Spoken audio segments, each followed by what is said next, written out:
नमस्कार दोस्तों, मैं आपका दोस्त आपका साथी Chetan Chavda, motivational speaker and business coach. Closing करते समय डिसीजन कैसे पूछें, क्योंकि दोस्तों पिछले वीडियो में मैंने आपको बोला था कि कई सारे लोग क्लोजिंग करते वक्त डिसीजन पूछते ही नहीं है। लेकिन यहां पे कई सारे लोगों ने कमेंट्स में लिखा है कि सर डिसीजन पूछने का प्रॉपर तरीका क्या है। तो आज इस टॉपिक के ऊपर वीडियो बना रहे हैं कि प्रॉपर तरीके से किस प्रकार से डिसीजन पूछे कि आपका कन्वर्सेशन रेशियो बढ़ जाए। ये वीडियो बहुत महत्वपूर्ण है, इसे ध्यान से देखिए और पूरा देखिए। माय डियर फ्रेंड्स, मैं आपको एक एप्लीकेशन सजेस्ट करना चाहूंगा and that is Kuku FM. Kuku FM is India's leading audio podcasting platform. इसका रेटिंग भी 4.2 प्लस है और ये एक इंडियन एप्लीकेशन, यानी कि देश का पैसा देश में ही रहेगा। यहाँ पे 1000 प्लस आवर्स की ऑनलाइन कंटेंट लाइब्रेरी है और सबसे अच्छी बात है कि यहाँ पे आप ऑडियो बुक्स को सुन सकते हैं। आप बुक्स को सुन सकते हैं अपनी लोकल लैंग्वेज में और अपने टाइम के हिसाब से। आज से 6 साल पहले मैंने एक बुक पढ़ी थी, मैं सेल्स में असफलता से सफलता तक कैसे पहुंचा। इसके ऑथर फ्रैंक बेटकर। आप इस बुक को भी इस ऑडियो प्लेटफॉर्म से सुन सकते हैं और ये बहुत ही बेहतरीन बुक है, आप इसे डेफिनेटली सुनना चाहिए। वैसे तो इसकी 1 ईयर सब्सक्रिप्शन प्राइस काफी कम है, फिर भी अगर आप CC50 इस कोड को अप्लाई करेंगे तो पहले 250 यूजर्स को उसमें भी 50% डिस्काउंट मिल जाएगा। तो आप डेफिनेटली इसे डाउनलोड कीजिए और सब्सक्राइब भी कीजिए। सबसे पहली चीज आपको समझनी है कि आपको अपनी मेहनत को रिजल्ट में कन्वर्ट करने के लिए क्लोजिंग करना पड़ेगा। और क्लोजिंग स्टार्ट कब होगा? जब आप डिसीजन पूछते हैं।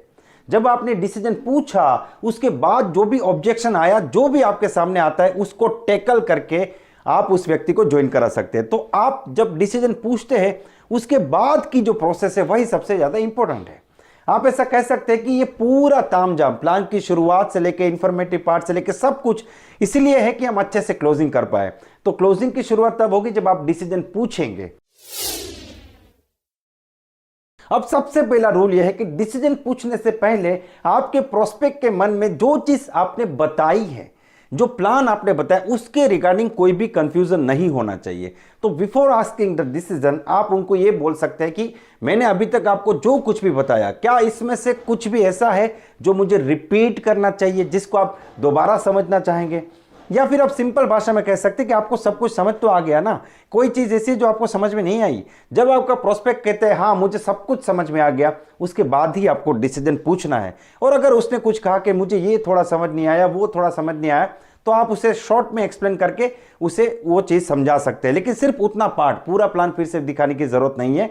तो सबसे पहला नियम है कि डिसीजन पूछने से पहले आप उसके सारे डाउट्स को क्लियर कर दीजिए, जिससे कि आप जब डिसीजन पूछेंगे तो उसके बाद वो प्लान को लेके और किसी चीज को लेके मेंटली फिर से कोई टॉपिक निकाल के ना आए और बहुत आसान तरीके से आप आगे बढ़ सके।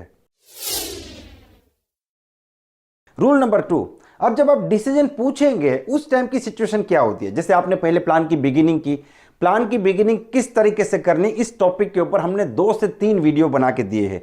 यहां पे मैं उसकी थंबनेल भी आपको दिखा रहा हूं, आप इस वीडियो को जरूर देखें। आपको बिल्कुल इसी तरीके से शुरुआत करनी है, तभी आप अच्छे से क्लोजिंग कर पाएंगे। क्योंकि क्लोजिंग आप कितना अच्छे से कर पाएंगे ये इस बात पे डिपेंड करता है कि आप प्लान की बिगिनिंग कैसे करते हैं। अब यहां पे होता क्या है कि आपने ओपनिंग बहुत अच्छे से की, और जब आप इस प्रकार से ओपनिंग करते हैं तो एक मोटिवेशन क्रिएट होता है, एक मोटिव क्रिएट होता है प्लान को देखने का।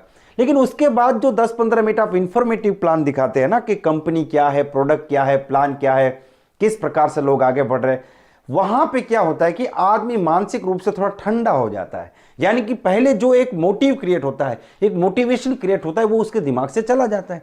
तो बिफोर आस्किंग द डिसीजन दूसरा नियम यह है कि आपको वापस उसको थोड़ा मोटिवेट करना पड़ेगा। शुरुआत में आपने जो बातें डिस्कस की है उसको फिर से रिपीट करनी पड़ेगी। आप ये कह सकते हैं कि देखिए हमने इस प्लान की शुरुआत की थी तो मैंने आपको बोला था दुनिया में 2 प्रकार के लोग हैं, आप कहाँ पे जाना चाहते हो, आज से 5 साल बाद आप अपनी ज़िंदगी में क्या करना चाहते हो, या आपका ये टारगेट था, उसको अचीव करने के लिए मैंने बोला था कि मेरे पास एक अपॉर्चुनिटी है। आपने कहा था कि हाँ मेरे पास अभी कोई अपॉर्चुनिटी नहीं है, तो मैंने बोला कि मैं एक अपॉर्चुनिटी दिखाता हूँ। आप उस वीडियो को देखिए, आपको एक्जेक्टली पता चलेगा बिगिनिंग में आपने क्या बातचीत की है। तो वो बातचीत आपको फिर करके लेके आना है और उसके बाद ही आपको डिसीजन को पूछना है। यानी कि वो जो पूरी मैटर है उसको लगभग 30-40 सेकंड में या 1 मिनट में आपको रिपीट करना है, जिससे आपका जो प्रोस्पेक्ट है वो फिर से एक इंस्पिरेशन, एक मोटिवेशन वाले फेज में चला जाएगा और अब वो मानसिक रूप से डिसीजन लेने के लिए तैयार हो जाएगा। अब तीसरी चीज है कि डिसीजन पूछे कैसे। देखिए, डिसीजन पूछने से पहले आपने डाउट सोल्व कर दिए, आपने शुरुआत याद दिला दी। अब आपको कहना है कि देखिए मेरा काम तो सिर्फ दिखाना है, I am just a mediator. मैं 10 लोगों को ये प्लान दिखाता हूं, उसमें से 5 लोग ज्वाइन करते हैं, 5 लोग नहीं करते। अगर आप यस कहते हैं, इस 5 में आते हैं तो मोस्ट वेलकम। अगर आप नो कहते हैं, अगर इस 5 में आते हैं तब भी मोस्ट वेलकम, क्योंकि मैं आपके डिसीजन की रिस्पेक्ट करता हूं, मैं आपको प्रेशर नहीं करूंगा, क्योंकि ये अपॉर्चुनिटी मैंने आपके और आपके परिवार के लिए दिखाई है। जिंदगी आपकी है, परिवार आपका है, तो फैसला भी आपका होना चाहिए और आप जो भी डिसीजन लेंगे उसमें मैं आपको सपोर्ट करूंगा, मैं आपको प्रेशर नहीं करूंगा। ये आपको बहुत क्लियरली बताना, इससे आपका जो प्रोस्पेक्ट है वो यहां पे सफोकेशन फील नहीं करेगा, वो मानसिक रूप से फ्री रहेगा। और जब वो मानसिक रूप से फ्री रहेगा तो वो सोचेगा और वो डिसीजन भी लेगा। लेकिन साथ में आपको यह भी बताना है कि देखिए, मैं आपको एक सवाल पूछना चाहता हूं, एक समझदार व्यक्ति क्या करेगा? वो इस सिस्टम के साथ ज्वाइन करके अपनी एक नई जिंदगी शुरू करेगा, जहां से जिंदगी में वो सारे सपने पूरे हो सकते हैं जो सपने उसने देखे हैं, या फिर वो उसी जिंदगी में चला जाएगा, उसी दुनिया में चला जाएगा जहां पे सपना पूरे होने की कोई उम्मीद नहीं है। आपको क्या लगता है समझदार व्यक्ति क्या करेगा? वो यस कहेगा या नो कहेगा? तो आपका प्रोस्पेक्ट तुरंत कहेगा कि एक समझदार व्यक्ति तो यस कहेगा। तो बताइए sir, what is your decision? आपका डिसीजन क्या है, यस और नो? आप एक डायरी में यस और नो लिख के उसके सामने रख दीजिए और चुप हो जाइए। अब कुछ मत बोलिए, अब बोलने की बारी उनकी है, और जब तक वो कुछ नहीं बोलते तब तक आप बस उनको सिर्फ बोलने के लिए मोटिवेट कीजिए, किसी दूसरे टॉपिक की शुरुआत ना करें। तो ये प्रॉपर तरीका है। अब होगा क्या, अगर आपका प्रोस्पेक्ट बोलता है yes I want to join this company, ठीक है, तो आप तुरंत ही उनके साथ आगे की प्रोसीजर बता सकते हैं।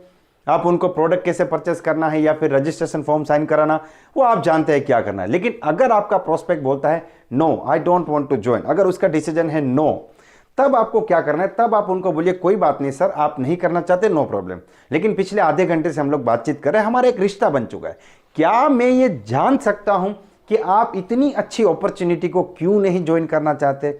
यहां पे आपके सामने ऑब्जेक्शन आ जाएगा कि मुझे लगता है कि मैं नहीं कर पाऊंगा, ऐसी तो बहुत कंपनी आके चली गई, मैं पहले सोच लेता हूं, मैं पहले सोचूंगा, ठीक है। तो इस प्रकार से, या अभी मैं डिसीजन नहीं ले सकता, मुझे घर पे पूछना पड़ेगा, अभी मेरे पास पैसे नहीं है, मैंने पहले ऐसी कंपनी की थी, किसी भी प्रकार के 20 प्रकार के ऑब्जेक्शन है, और वो ऑब्जेक्शंस को कैसे टैकल करना है उसके ऊपर तो हमने बहुत से वीडियोस बना के दिए हैं, एक एक ऑब्जेक्शन के ऊपर भी वीडियो बना के आपको दिए है। तो ये कंप्लीट प्रोसेस है, इस प्रोसेस में आप जाना शुरू कीजिए। और देखिए, एक ही प्रोसेस में जाने का फायदा ये होगा कि धीरे धीरे आपकी इसमें मास्टरी आ जाएंगी और आपके लिए बिल्कुल आसान हो जाएगा। और यही चीज आपकी टीम में भी डुप्लीकेट होगी, ज्यादा से ज्यादा लोग इसी प्रकार से डिसीजन पूछेंगे और आपको बहुत बढ़िया रिजल्ट मिलेगा। दोस्तों, मुझे पूरी उम्मीद है ये वीडियो आपको पसंद आया है। अगर ये वीडियो आपको पसंद आया तो आप इसे लाइक कर सकते हैं, इस चैनल को सब्सक्राइब कर सकते हैं और इस वीडियो को मैक्सिमम लोगों को शेयर कीजिए। Wish you all the best, be the best.